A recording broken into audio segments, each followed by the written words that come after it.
Hello and welcome back to the United Devils podcast. We're back for a third season. We've been going for quite a while now, and this season looks like the most promising of all the three, with United looking fantastic so far in the summer, on the back of what was a disappointing end to a promising season.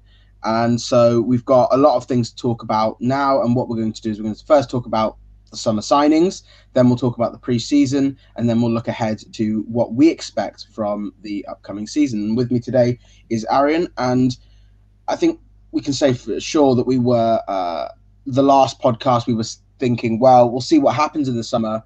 We're not going to talk about Sancho because we know that there's going to be a lot on him, and we tried to ignore that fact. But he is now 100% a United player. It doesn't always feel like that. It feels sort of almost like a dream at this point that hasn't quite, it's just a bit of a surprise still. And certainly the next signing is a surprise, because I think even when we were talking about centre-backs a few weeks ago, we didn't even think about Varane, not at all. But let's talk about Sancho first. I mean, it's a relief at this point, but it was a steal, £72 million. Ridiculous. Yeah. To answer what you were saying first, it was like, I think United the other day posted a video of him on the treadmill, and I was like, oh, that's weird. I wasn't expecting to see them post about him, but yeah, no, the deal that they made, I guess in hindsight, I see some opinions that, well, if we had paid up for him last year, maybe we would have won something. So it's like, okay, we saved money, but again, another season without silverware. But if we sign him last year, do we have all this money to make this the business that is happening this summer? And I guess last year was another valuable year of experience for this pretty young squad still, and adding the two players that are coming in now is crazy. And like you said, United just got Sancho and Varane for pretty much the same price that they would have paid for just Sancho last summer. So I'm as surprised as anyone as how effective and good the United board has been this summer so far.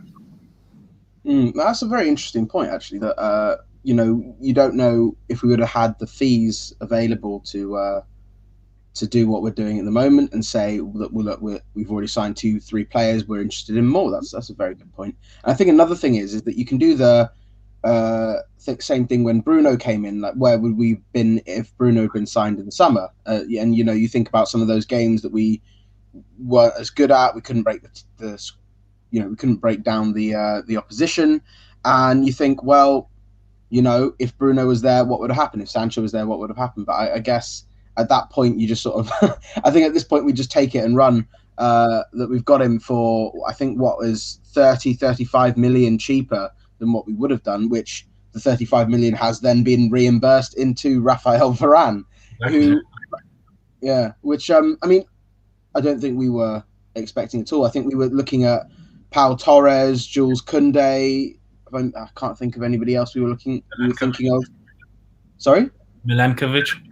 Yeah, Milenkovic. Yeah, very good. Yeah. And then Varane out of nowhere. Oh, Varane wants to move. Oh, okay. We all expect this to be him wanting a new contract. Oh no, he doesn't want a new contract. He wants to leave like Ramos does. And it just went so quickly. It felt slow at the time, but now it's gone by very quickly, realistically. Thoughts on Varane?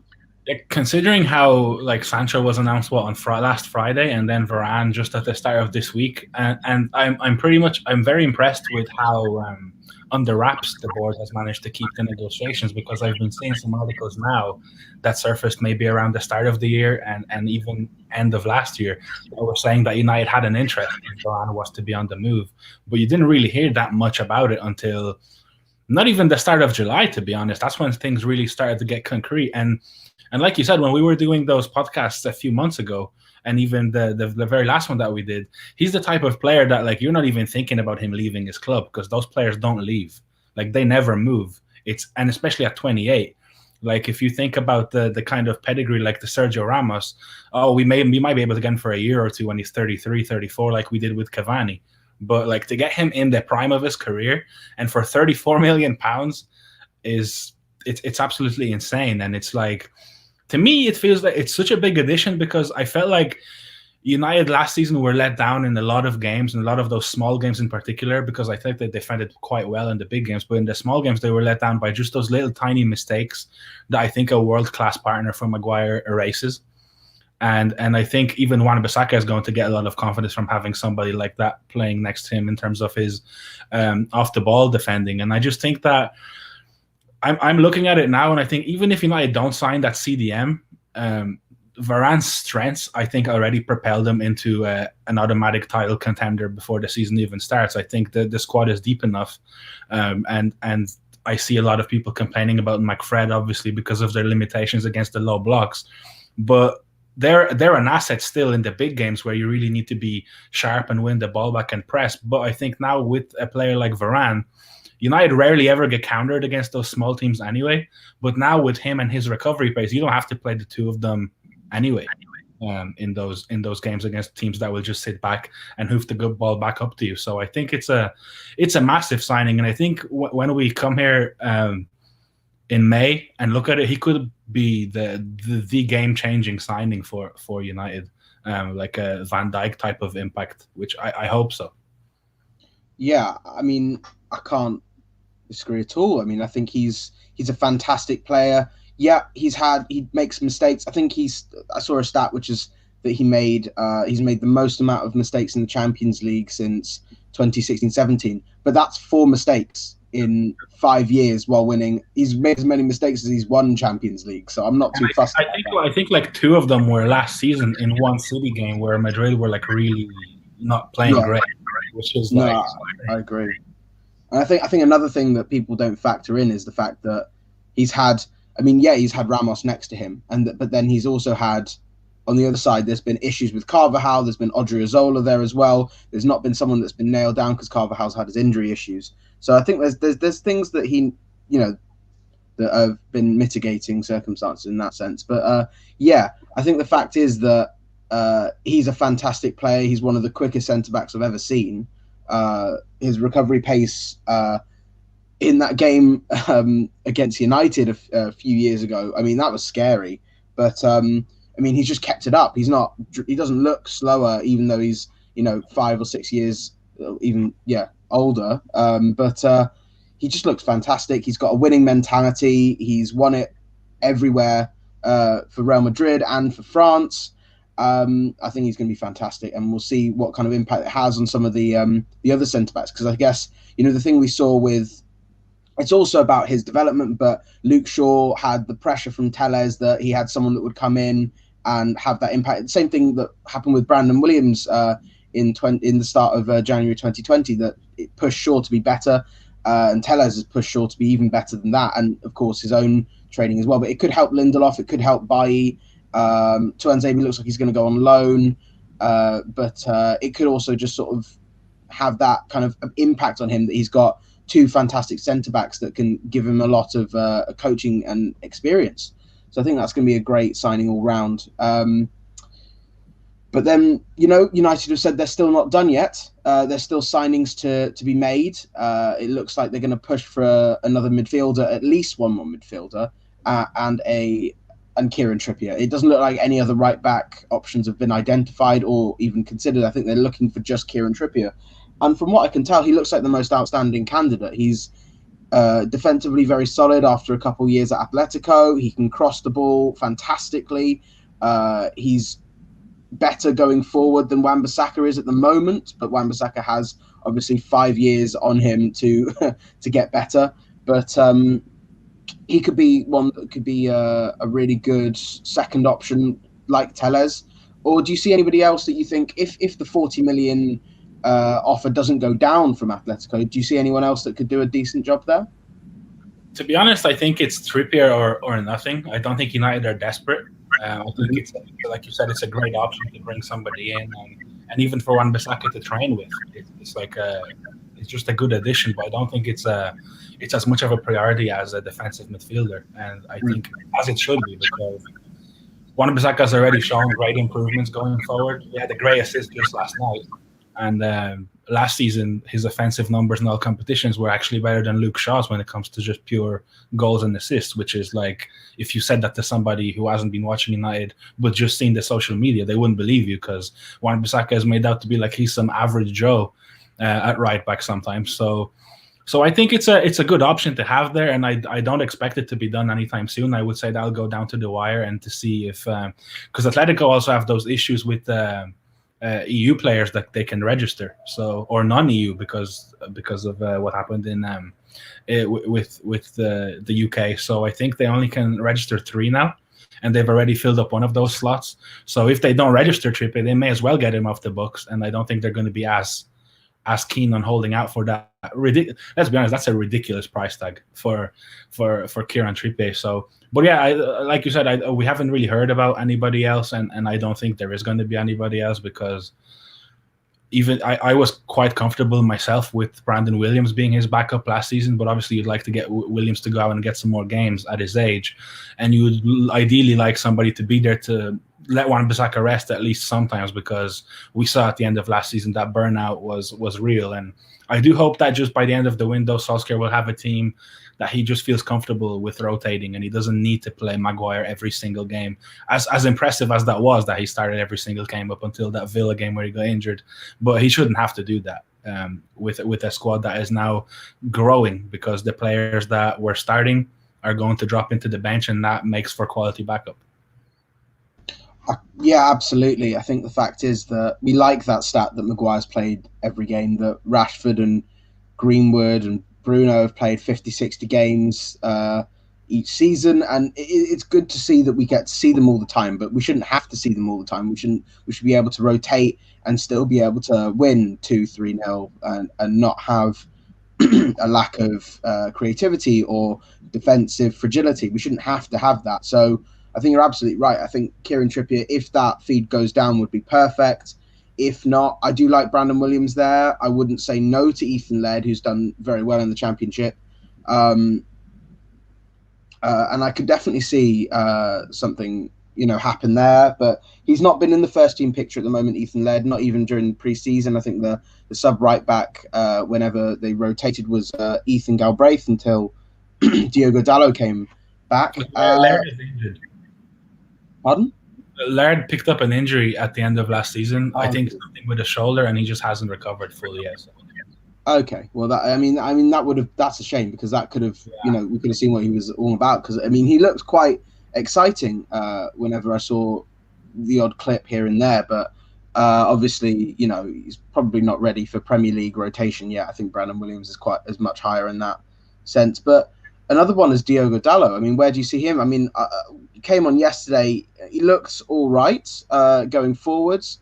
The crosses weren't great from set pieces, and he did make a hash of that goal from Mbeumo. But, do you still see him as a player that can stay for United, or do you see him being shipped out again? He's an interesting one for me, because there's clearly a player there, but he has no interest in defending, whether he plays right back or left back. He likes to go forward, and when United were signing him, he was very promising. He was touted as one of the best at his age in the world, and he was particularly praised for his crossing, but I haven't really seen it at United. Like, whenever he does get a cross in, it just seems to go over everybody. And it's a curious one, because he's clearly technically gifted and he's still very young, so it's too early to just write him off. But to me, he just comes across as the type of a player that is just not quite, either not ready or just never will be at that United level that we need. So I'm not really sure. But like you said, he came on yesterday. I don't really like him at left back. That's to begin with. But Wan-Bissaka got in 90 minutes last night, I think. So that's a good thing that he's back to fitness, because he didn't look great against QPR. I thought he was blowing by halftime. The weather might have done something to do with that too. But yeah, I don't really like Dalot at left back. And yeah, the goal, I saw somebody on Twitter said that if he was left-footed, he would have cleared it like a left back should be. But I think that was pretty simple to, even if you're not both-footed, to get your foot on that, just to even knock it out of the path. And that was very sloppy. And I just think whenever he did play for United before going out on loan, he just looked like he just doesn't have that something that you need when it comes to defending, especially in those 1v1s. And he often finds himself out of position too. So I'm not sure, but he did look decent in Milan at spells. So I think United would probably rather cash in on him if they could get Trippier for a lesser fee. But if they don't, he might stay around, because I think Williams is the one that's closer to going out on loan. Although I thought he's been looking pretty decent in preseason, and with Shaw, not sure where he is fitness-wise, and Tellez probably out for the whole month of August. It's going to be interesting to see that fullback situation over the next month, to see who stays and who goes. Yeah, absolutely. I think what I could see happening is Williams staying until one of Shaw or Tellez is back to fitness, because obviously the transfer window closes in September now. It doesn't close at the start of the season like it did a couple years ago. So we have got time in order to assess our options, and it means that Williams could stay, and then if Shaw gets fit, he can get shipped out. But Dalot, I think one thing that could happen, which it's not as likely as, say, him going to Milan or something, would be for him to go to Atletico and swap for Kieran Trippier, but on a loan deal, or perhaps permanently, because Dalot has a good attacking instinct, but his defending is not the best. And I think if he goes under Simeone, he'll be drilled into defending basically from the get-go. So I think it could be something that could be really good experience for him. And if we get Trippier, it could be a loan, it could be a permanent move, then it's not going to be long-term either way. And so Dalot could come back and do a job if he impresses under Simeone, who's, you know, one of the best defensive coaches around. So I think that could be something that could work. Whether they want him or not is another thing. But I just worry about Simeone having a stroke when he sees him try to defend. Oh dear. Yeah, I mean, there was that preseason game last year against Villa, where he started the game and they just had so much joy down the United right-hand side. It was scary. And then he came on in a couple of the cup matches, or started a couple of the cup matches, and he just did not look comfortable at all defending at Premier League level. And I think in the Serie A, he's still not really established himself. There's a couple of really good fullbacks at AC. I think I think he's excellent. And on the left-hand side, I don't know them that well, even though we played against them, but they seem pretty competent, and AC were in a title race for a good part of last season until they really trailed off after the Europa League exit. So, I mean, he obviously was in a good side, but couldn't quite establish himself. So we'll see how it goes. I could see him going for another loan deal as well, back to AC, and just see how they feel about him. But we'll move on from the fullbacks. And like you said, the central midfield is a priority. Loads of defensive midfielders have been assessed over the summer. Of course, the one that's been sort of deemed United's top target is Declan Rice, but the transfer fee is astronomical and ridiculous. 100 million for Declan Rice is absurd. 60 million for Declan Rice is still a lot. So, I mean, I don't see, unless they drastically decrease the asking price and maybe we put Lingard in for his 30 million valuation, then I don't really see it happening. There's quite a lot of other players that have been linked, like Camavinga and Neves and Saul, just to name a few. And then there's some that we sort of threw about: Yusuf Fofana, Tayan Koopmeiners, I think a couple of others as well. Aurelien Tchouameni for Monaco. I mean, there's loads of players that United could go for. The question is, who would be a good fit and who would be available? Yeah, it seems like they have a very exclusive group, because the three that you see about the most is Rice, Camavinga, and Saul of recently. So it seems like United have narrowed it down to that. And from what I've seen Fabrizio Romano say, that they're probably the most keen at the moment on Camavinga, because he will come at the cheapest price, because he only has a year left on his contract and he wants to move. So I think they're the most keen on him, but it's kind of come to a standstill because he's not really that keen on United, I don't think, from what it looks like.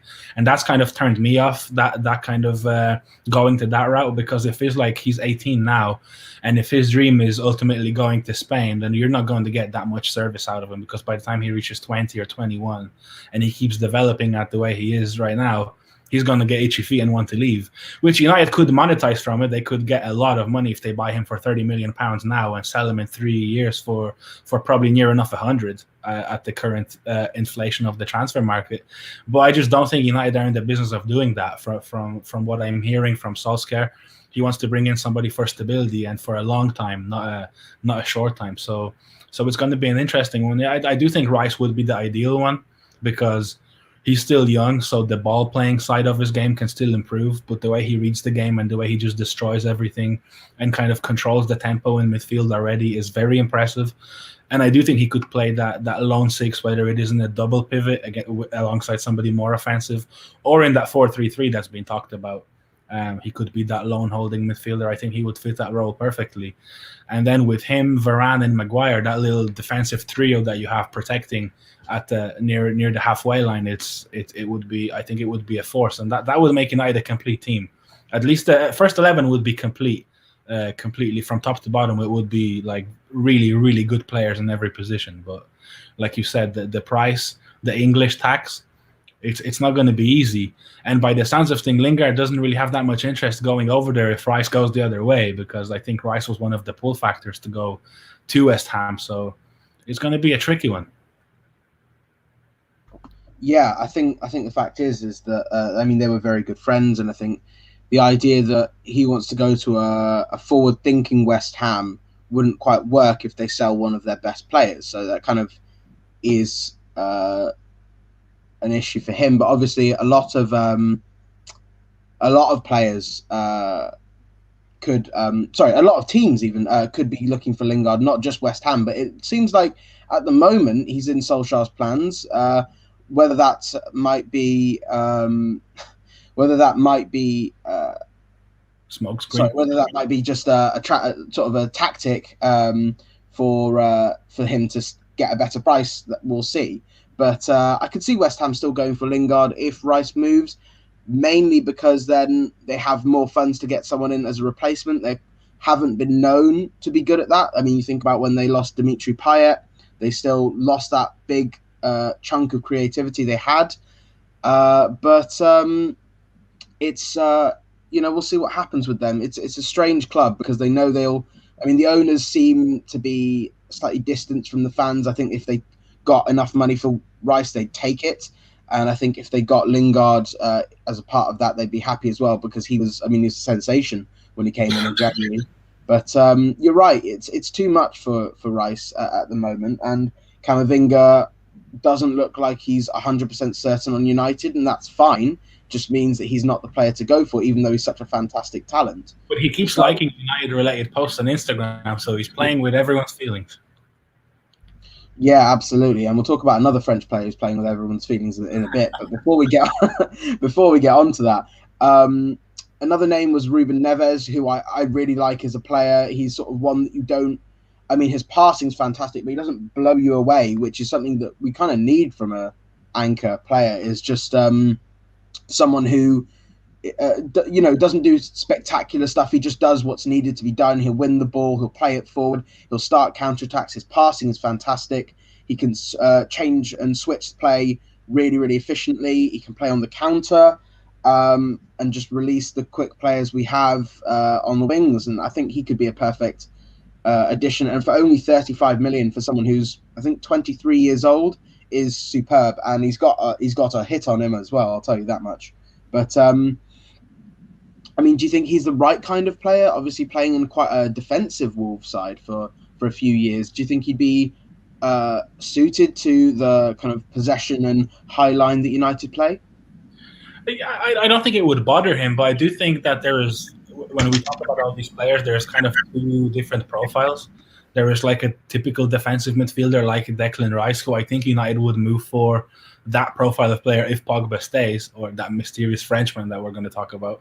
And then I think there is also the other profile that United would prioritize if Pogba leaves. And I think that's where Neves slots into that, and so does Saul Niguez, because I think they're not typical defensive midfielders. Like they're kind of 6/8 hybrids that like to pass the ball and give you that little bit of creativity. And like you said, Neves' passing range is insane, but he does do the dirty work too, and he loves the tackle. And like you said, Nuno Espirito Santo is a pretty defensive coach, so he will have that drilled into him. So I think it would be for the price that is rumored. I think he's a player that has kind of stagnated at Wolves now, because there's just as far as you can take that team, and the way that they want to play too, they often bypass the midfield and go up the wings to Neto and Adama. So I do think that sometimes when Wolves play, they don't really use him the way that he should be used, because like I said, they don't often go through the middle, so they just lump them forward to the wing backs and the wingers. So I do think in a team like United that want to hold the ball, you would see his assets, because I think when United play those teams that sit back and Pogba is on the pitch, you do see him switch plays and utilize that passing range that stretches teams and causes problems. And I do think that he would fit in there quite well. I'm not sure his passing is as good as Pogba's, because Pogba's passing is second to none, but I think it would be a decent option that would fill in the role. And I think United have shown before in moments when Pogba was injured, especially after Bruno came, that they can do just fine without him. So you don't need, I think, a like-for-like replacement per se, but you just need somebody who can do some of those things and give you an option. And I think that would be a decent option. Yeah, I think he's. He can play in an 8. He can play in a 6. I think he would do a job at an anchor, but I think, like you said, that he's not naturally a lone midfielder as a 6 with 2 attacking midfielders. I think they trialled it with Portugal. It didn't work. That's why they played some of the most conservative football for one of the most attacking teams I've ever seen at a European tournament. I mean, it was horrendous, but I mean, that's what that is. He didn't even play, I don't think. They had Danilo Pereira and Carvalho, which were just the most immobile midfield pairing I've ever seen. It was shocking. And he didn't even get a shout in, and he can actually pass the ball forwards, which, neither of them could do. So it was just a bit of a shame that didn't get to see him there, because I think he would have done a good job. But we'll move on. Like you said, you were just talking about the mysterious French midfielder who keeps confusing the hell out of everyone. It looks like he's rejected a new contract. The contract is worth about £50 million, and United are looking to sell him for £50 million. I don't know if this is true or not, if he's going to be given £350,000 a week, but if he's not set on it, then he should go. If he doesn't want to stay, then he should be sold this season, where we'll actually get a fee for him. I don't want to keep him another year if we're going to lose him for free, because then that gives Mino Raiola the satisfaction of taking all the money for himself. Rather he goes now and we get some money back for him, and then we can use it for 2 midfielders instead of just the one defensive midfielder that we need. But then again, Ollie has said that contract talks are still going. Fabrizio Romano has said that United want to keep him, but if if he doesn't want to stay, then they'll let him go. But there are still contract talks ongoing. And yesterday, FaceTiming Varane ahead of the season, it doesn't point to a player that wants to leave. No. But then everything says he wants to leave. So it is a bit of a confusing topic, as it's been for the last, 3-4 years? I can't tell. It's been a while since he said he reportedly wanted to leave. But, this looks like the season where he will leave, or he will really stay. And can we pull a little fax machine wonder with like we did with David De Gea, or do you think he is going to go? Well, my whole understanding of the situation is that he is not desperate to leave, but United don't want to pay him what he wants to be paid, because United want to kind of flat out the wage bill, and they don't want Pogba would ideally like to be in the range where De Gea is, and De Gea is by far the best earner at United and probably in the world too, other than like the likes of Ronaldo, Messi, and players at Barcelona, because their wage bill is just a whole podcast of its own. I was about to say, it's the most shocking thing I've ever seen. I had no idea at all that was what was happening. And the fact is that, like, Coutinho is paid 150,000, which is a decent fee. And then you just see Griezmann with 800,000 a week, and it's just baffling. Yeah, it's insanity. But yeah, so Pogba wants to be in that range because of the profile of player that he is on social media and all of that stuff. But United are like, well, no, because if we give you that much, then we have to give Bruno that much. We have to probably give Maguire that much because they're probably looking at the pitch way more consistent and way more deserving of being in that pay grade than Pogba. We have to be honest with ourselves here, even though he is a magnificent player on his day, but he just hasn't quite lived up to what we all hoped he would be when he first joined. So it's interesting because, like you said, there's those mixed signals. It doesn't feel, and by his body language, whenever he plays or trains, it doesn't look like somebody who's unhappy. It just feels like it's all about the money at this point. And I do wonder if it's Raiola that's driving a lot of that, trying to get him the best high profile contract because of the things that will make him happy too, his pockets happy. So it's an interesting one. I can't see United, and especially with the money situation due to the pandemic and stuff, letting him see out the contract and leave on a free. So I do think that whatever happens, it will get resolved this month or next month. I think it's just down to PSG because Juventus have no money, Barca have no money, and Madrid are saving for Mbappe, so Pogba is not their priority. So nobody's paying us 50 million for him other than PSG. So I think they're filling out the waters now. I think the contract talks have stagnated, and if PSG come in with an offer that United would like, which I think the 50 million range would do it, I think he will go. But if PSG don't come in, I wouldn't be surprised if he signs a new contract. Maybe not a long-term one, maybe like a 3-year extension instead of a 5, but something that United are not going to want to lose, and especially on the player that brings in so much financially off the pitch. It's a huge asset, even if he's not in his best form on it. So I can't see them wanting to lose money, and especially talking about this transfer window that United still want another midfielder or two, and Trippier, there's talks, but it all depends on the outgoings. Well, Pogba would bring in probably 50% of the money that they're going to get, because the next closest player is probably Lingard, who's 25-30 million, and then below that, it's like you're not really getting much money from elsewhere unless Martial leaves, which I don't think that's going to happen, not by the looks of things so far anyway. So it's going to be a big development, because I think that's going to show what United are going to be able to do in the market themselves too. So a lot depends on what Pogba decides to do with his future. Yeah, I think the fact is that whatever happens, he'll either bring in a lot of money transfer wise, or we'll know where we are at the start of the season. I mean, obviously, if he goes and we still have an attacking player in Donny van de Beek, who looked pretty sharp when he came on yesterday. And it seems reports say that McTominay is going to have a more advanced role after scoring, I think it was 7 goals, 5 assists last season. He had a pretty good season from, in a dual pivot. So in an advanced position, I can see him doing a good job. But I do see. I think the fact is, I think they'll have a talk. Obviously, all the players are going to be back in training on Monday, so they'll be able to talk with Pogba a little bit better and just sort of see where he is. If he still is sort of certain on leaving, they'll look into deals. But again, the PSG fans don't look too excited about Pogba. I mean, there were loads of signs saying, listen to your mum, who's a Marseille fan. We don't want you. She doesn't want you here, neither do we. So, I mean, it could be a point that he does sign a new deal, and it doesn't have to be a long deal. Like you said, I think a 3-year deal would be best for both parties, but I think it's the wages that it comes down to. And I think he's already on £290,000 a week. So he is one of the highest earners in the club anyway.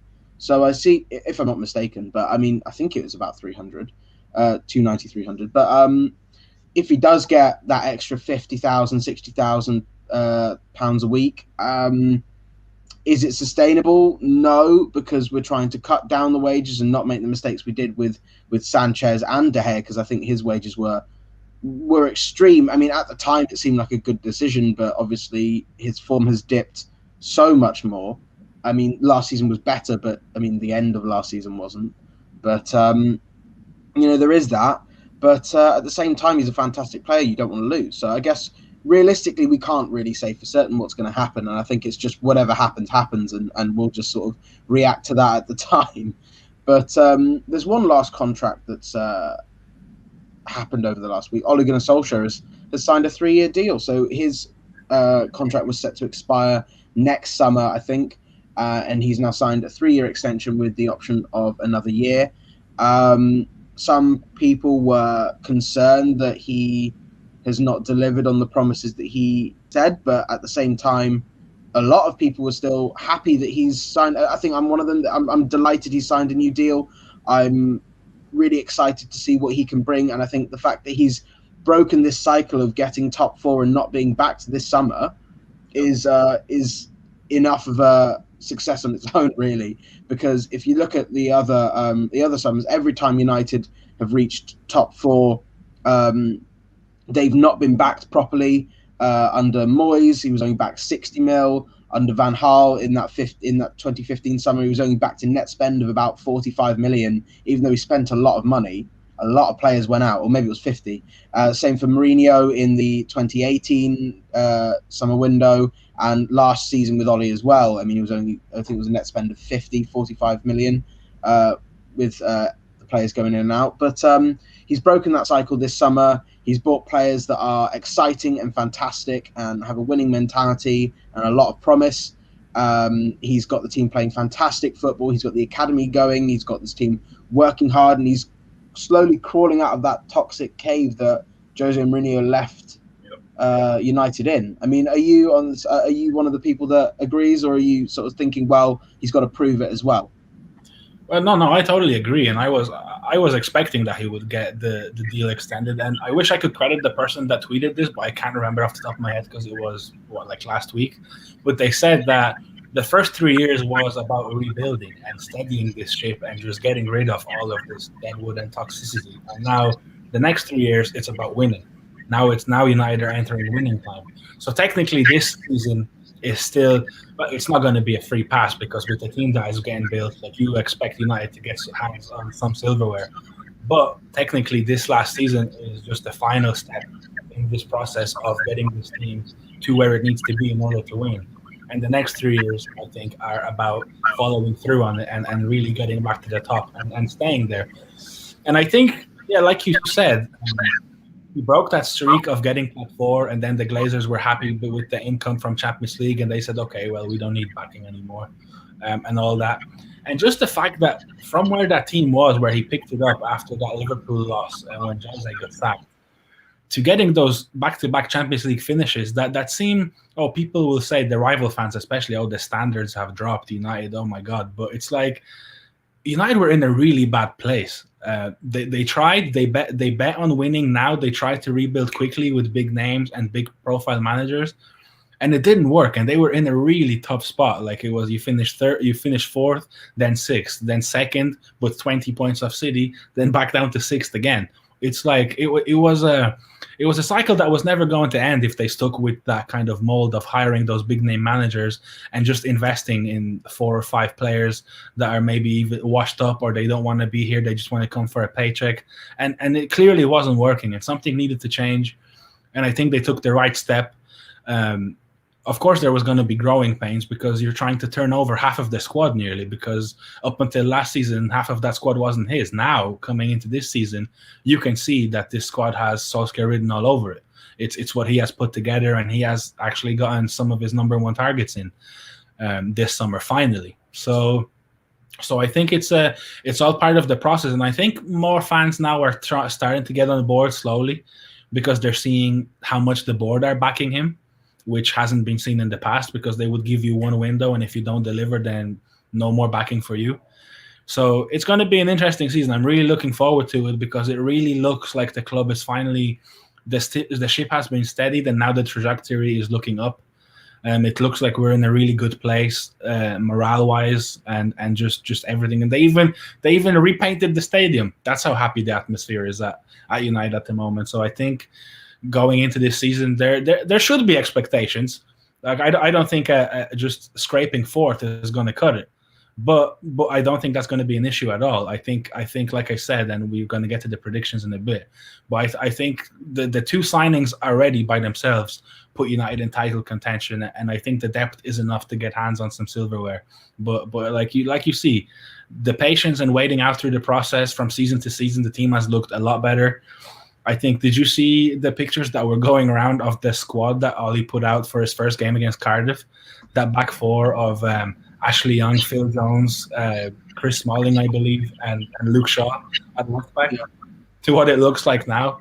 like people think that it has been 2 unsuccessful seasons because of no silverware, but he really remade that squad very quickly into a team that is like really good now. So I think it's a step by step.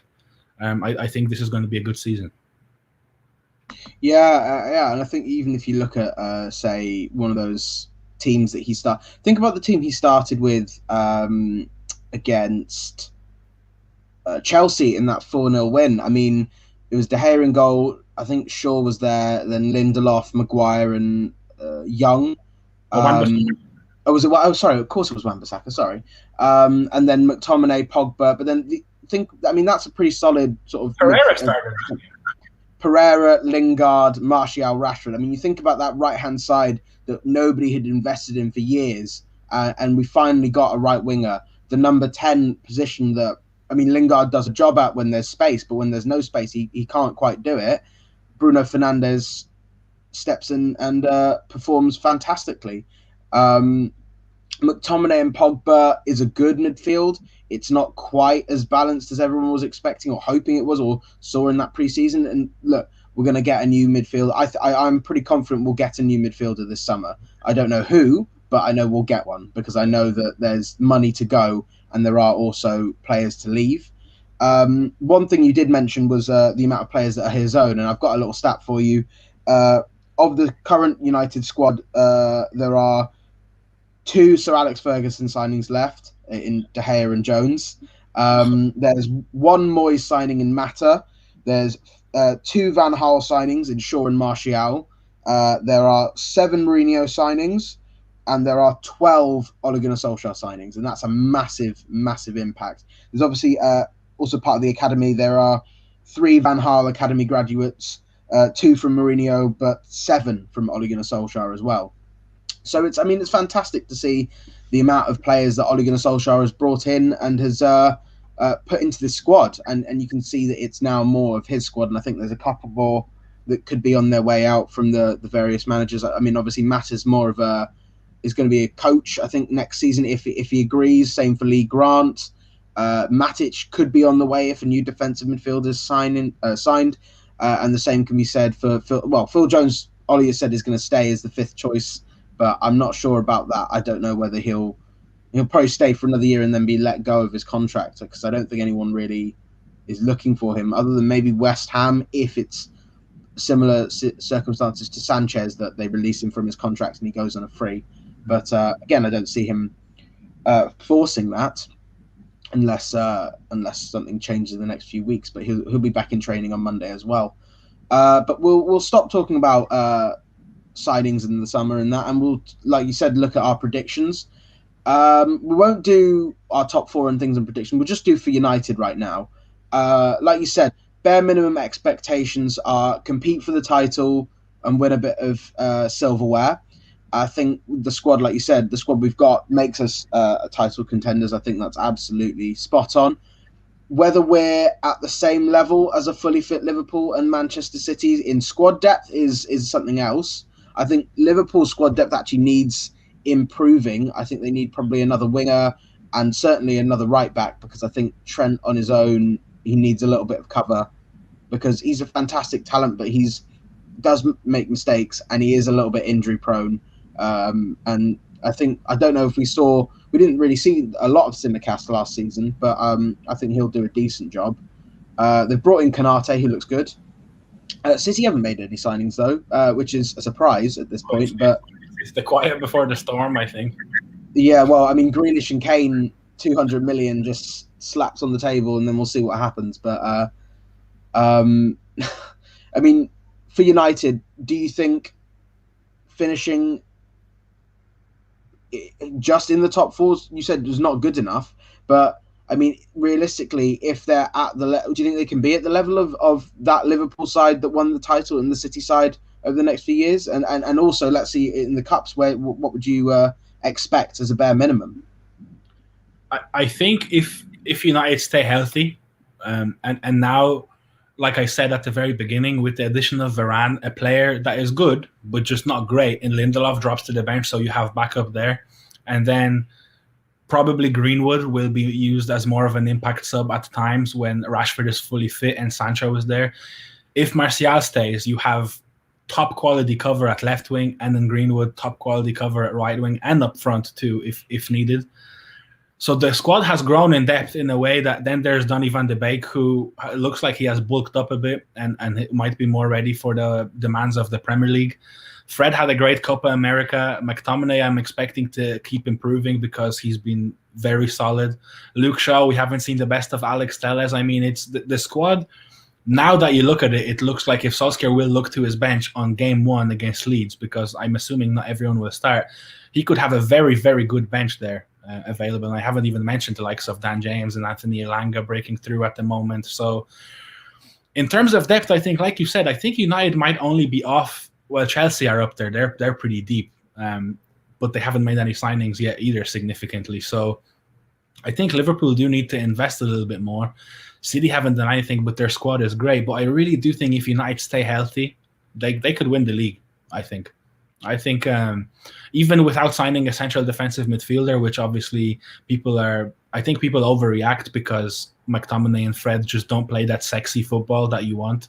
That you want, they would like a playmaker in every position. They'd love if Wan-Bissaka was a playmaker too, and just assists coming from everywhere. But that's just not how a team works. And the truth is, Fred and McTominay for 25 to 30 games a season will give United a very good dynamic in midfield and let the rest do the work. And people really haven't taken into consideration the impact that Sancho will have in terms of creativity up front, because I think the fact that United haven't had that extra creator in the final third has put the blame on the McFred, because people want them to contribute more naturally.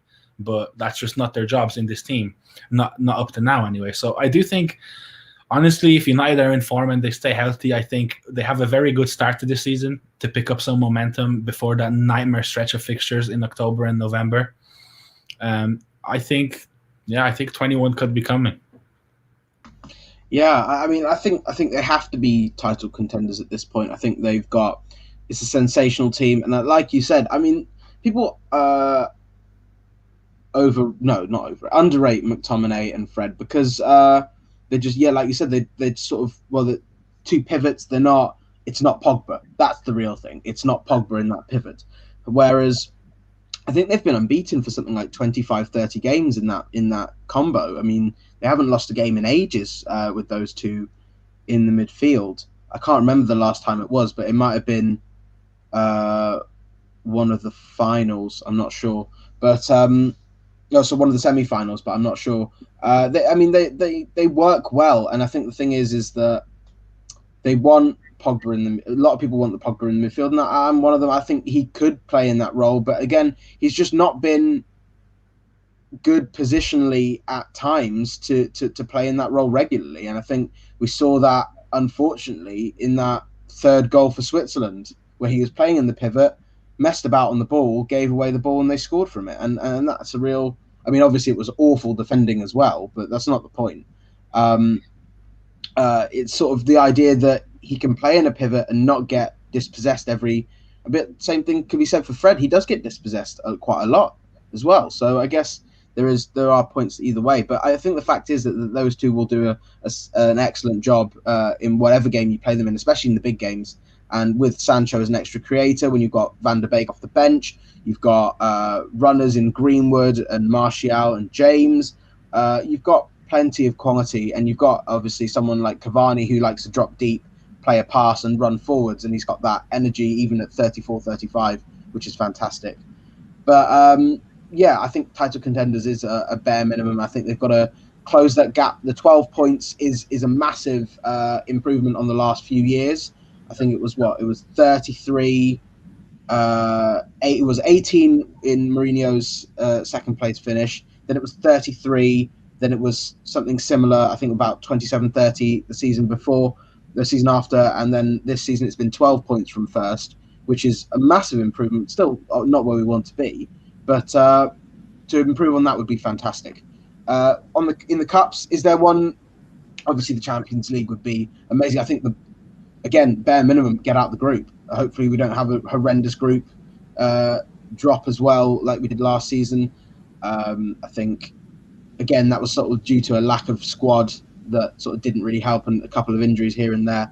But I think one thing for certain is that you've got to play against the best to be called the best. So they've got to go far in the Champions League. I think if they win one of the, if they can win the Carabao Cup early doors, because I think the final's in February, if fans are still allowed there. I think the final will be in February, which would be, I mean, that would be a good benchmark. I remember when Jose won it, it felt like, oh, we're going somewhere. And then I remembered and I saw the league table, and then I remembered, oh yeah, we're still 5th, 6th. But I mean, the fact is that getting an early cup boosts morale. It makes you hungrier for more and that kind of thing. So that would be quite nice to push. And obviously, you've got to get to that point and still do well in the other competitions too, because all the other competitions are still going along. But what's your take? Do you think that they have to do well in the Champions League as well? I think that they will do better. They will do better than last year, and not only because the group will be easier, because actually, funnily enough, losing the Europa League put us in, I think, pot 2, which it would have been worse to be in pot 1 this year because all the crazy good teams are in pot 2 this season. So it's actually going to probably work out better on paper. So obviously you would want them to at least make the quarterfinals, I think, and then once you get there, anything can happen really in terms of a cup competition. But like you said, I think the Carabao Cup is a perfect opportunity because a lot of teams don't take it seriously, especially teams that are trying to either stabilize themselves mid-table and then others fighting for top 4. I think, like I said, United have enough depth now where they can play a team that is rotated but still very good in the Carabao Cup up until the latter rounds where it starts to get serious. And I think this team just really needs to get over the line in one of those finals and taste that silverware, because that's the next step that I think you can't really describe, put a quantity on the amount of good it will do for the confidence, the taste, because half of those players, even Bruno hasn't really won that much, even though his mentality is great. He hasn't tasted that silverware that you just kind of need to get hooked on. So I do think that, like you said, getting that trophy in mid-season, and especially if you're high up in the table, first, second, third, by the time February rolls around, you get that trophy in, and it's like a second wind going into the final stretch. So I don't really have like a priority on which trophy, but I do think that a trophy is coming this season, whatever it may be, along with a title challenge that I might put some money on. Yeah, I think that's a good point. I think the fact is that winning a trophy is, I mean, it's the first step, and I think it will be one that will galvanize the team to much more. And I think they're very capable of winning lots of things. Obviously, I think Rashford's won a couple of things. He's won three and a half trophies if you include the Community Shield. Same for Martial, Lingard.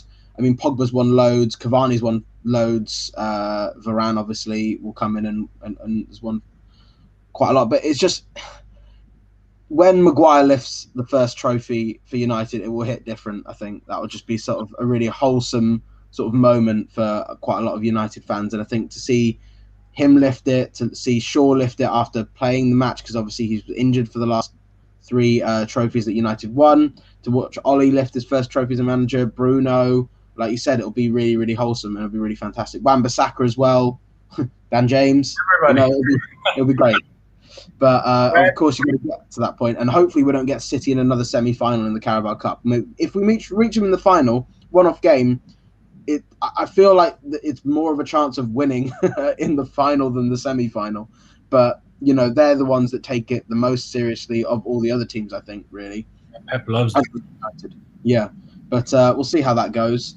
What I will say is, I mean, who do you see as the starting 11 really for the first game of the campaign? That's what we'll end on. Who do you see as the starting 11? Because it's difficult at this point with not everyone back. But I hope that everybody's going to be back on Monday, and they'll get probably the kind of somewhere in around the strongest 11 will start against Everton, and some will get 45, some will get 60. But okay, so I think Henderson will be in goal. Mm-hmm. I think Wan-Bissaka, obviously, a right back, he's going to have a full preseason. Maguire will play even one leg. That guy, he's going to come back on Monday and probably be already fit for 90 minutes. If Maguire and Varane start the first game of the season, oh my God. I think that's going to happen, and hopefully Varane gets sorted before Monday. Left back, I think, is the biggest question mark for me because I don't know what the situation with Luke Shaw is with his ribs. Has he had any procedures? Has it healed? So we will see if he comes back on Monday. But as of right now, I wouldn't be shocked if Brandon Williams started at left back, which against Leeds, it's a touch and go. But I think you can afford it with the rest of that back four. Midfield, I would say McTominay and Pogba in the double pivot. I think I can't see us going to 4-3-3 or anything like experimental like that. And then Sancho on the left, Bruno in the middle, Greenwood on the right, and Cavani up front if he is fit. But I think that's kind of my perfect scenario. I don't know if all of them are going to be fully ready to start because a lot of those players won't have a full preseason in. But that's going to be the league winning team right there. Cavani's going to be top scorer. Interesting. Oh, so you say Cavani's going to be top scorer for the season? Yeah, I think so. Okay. I think if he gets rotated and just plays the Premier League games and the odd Champions League game, 20 plus goals, ABBA are going back top of the charts by May. That'd be fantastic. But yeah, I mean, I think that team's an ideal scenario.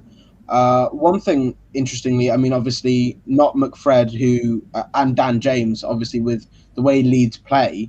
However, the way they played at Ellen Road was sort of very much anti what they did at Old Trafford, which obviously they got hit for 6 at Old Trafford, but at Ellen Road it was a golden straw where United really struggled to create, but Leeds didn't really do anything of note either. I mean, do you see that being something that they might try again, or do you think they'll try and fly out the traps? I think they'll play similarly, and I think definitely in the first half because that's when United will probably have the most energy, and Leeds will probably be the fitter of the two teams after going through that murder preseason of Bielsa. But I do think that I would expect them come into this season and kind of care about results a little bit more because they do have potential to be a upper top half of the table team. I do think they could fight for Europe with the way that they play, but last season they just got a little careless in a lot of the games and lost them because they just failed to adapt. They just refused, and that United game was an example of them adapting and kind of just saying, "Well, no, we're not going to let you run through us on the counter, break us down." And United almost did it, but yeah, I would expect them to, especially in the first 45 minutes. I think they will come here to Old Trafford, and the atmosphere I would expect it to be rocking as well with the hopefully full capacity. So I do think that it's a lot of people are saying that United might get overran because of the different preseason things, but I do think that it's going to be a game that they could win inside the first 45 minutes if they play it right, because I would expect them to kind of try to feel United out and see if they could maybe outlast them for the long run. That's interesting. Obviously, I haven't seen much of Leeds pre-season, but obviously I've heard the rumours of their intense sort of drills and things that have gone on under Bielsa's long managerial career. And so, they will be raring to go. And I think you're right. I think they could be one of those teams that fights for that. I mean, obviously, there's that new European competition that Tottenham are now in. I can see them pushing for that or even further forward. I don't even... What's it called? The European Conference League? But, yeah, I mean... Arsenal are fighting for next season. Sorry? That's what Arsenal are fighting for next season. Yeah, well, I don't know what's happening with them. I mean, Ben White's a decent signing, but 50 million is a lot. Well, he's better than Varane, apparently, according to... Yeah, he's also, I think he's getting paid 150,000 a week, whereas Varane's getting paid, I think it's 6 billion a month. Is that it? Yeah, I think that might be it. But I don't know how he's going to adapt to the Premier League either after all those Champions Leagues. It might weigh him down. Oh yeah, it might do. It might make him, slower than Maguire, because obviously, he's not very quick at all. Apparently, according to former Liverpool players, if I'm not mistaken. But it's just funny watching that kind of stuff happen. Like, people want him until he's now United target. Now he's overrated. It's funny. It's good that the Premier League's back to where it should be. We'll see what happens with the rest of the summer. That is all we have time for this week. Thank you for listening, and thank you, thank you to Aaron for joining me. Pleasure as always talking to you. And like you say, hopefully we'll be back with 21 and maybe even 4 as well. Who knows? But yeah, it might be. It could be coming. It could be coming. If you have any questions or topics for the next time we're on, please comment below on the live chat or on the posts on Twitter and Facebook. And if you enjoyed this, please like our channel. Please like this video, subscribe to our channel, and follow us on Twitter for all of our content.